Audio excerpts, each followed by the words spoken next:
তম ম্যাচে কলম্বিয়ার বিপক্ষে মাঠে নেমেছিল বর্তমান বিশ্ব চ্যাম্পিয়ন আর্জেন্টিনা।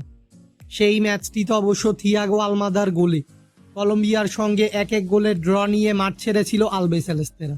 মূলত কলম্বিয়ার বিপক্ষের এই ম্যাচটির পর থেকে এখন পর্যন্ত আর কোনো ম্যাচ খেলতে মাঠে নামেনি আর্জেন্টিনা। তবে এবার বিশ্বকাপ বাছাইয়ের ম্যাচ খেলতে মাঠে নামছে কোচ লিওনেল স্কালোনির শিষ্যরা। আজকের এই ভিডিওতে আলোচনা করব আর্জেন্টিনার পরবর্তী ম্যাচ কার বিপক্ষে এবং ম্যাচটির ভেন্যু ও সময়সূচি নিয়ে। মূল ভিডিওটি শুরু করার আগে আমাদের চ্যানেলে প্রথমবার এসে থাকলে চ্যানেলটি সাবস্ক্রাইব করে আমাদের সাথেই থাকবেন।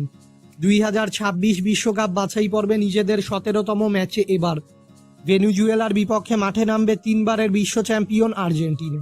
বর্তমানে কনমেবল অঞ্চলের বিশ্বকাপ বাছাইয়ের পয়েন্টস টেবিলে 16 ম্যাচে 11 জয়, 3 পরাজয় ও 2 ড্রয়ে মোট 35 পয়েন্টস নিয়ে পয়েন্টস টেবিলের শীর্ষ স্থানে রয়েছে আলবিসেলেস্তেরা। অন্যদিকে 16 ম্যাচ শেষে মোট 18 পয়েন্টস নিয়ে পয়েন্টস টেবিলের 7ম স্থানে রয়েছে ভেনেজুয়েলা।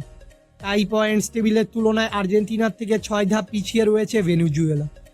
আর্জেন্টিনা বনাম ভেনেজুয়েলার মধ্যকার এই বিশ্বকাপ বাছাই পর্বের ম্যাচটি খেলা হবে আর্জেন্টিনার মাঠ স্তাদিও মনুমেন্টাল স্টেডিয়াম। খুব সম্ভবত এই ম্যাচটি হতে যাচ্ছে আর্জেন্টিনার মাটিতে লিওনেল মেসির সর্বশেষ কোনো প্রতিযোগিতামূলক ম্যাচ।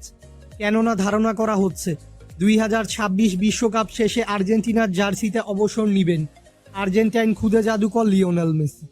আর্জেন্টিনা ও ভেনেজুয়েলার মধ্যকার এই ম্যাচটি অনুষ্ঠিত হবে বাংলাদেশ সময় অনুযায়ী আগামী 5 সেপ্টেম্বর শুক্রবার ভোর 5:30। আলবিসেলেস্তেরা অবশ্যই চাইবে এ ম্যাচে জয় নিয়ে আর্জেন্টিনার মাটিতে মেসির শেষ ম্যাচটি ডাঙাতে। ফুটবলের সকল নিউজ এবং আপডেটস পেতে আমাদের চ্যানেলটি সাবস্ক্রাইব করবেন এবং আমাদের সাথে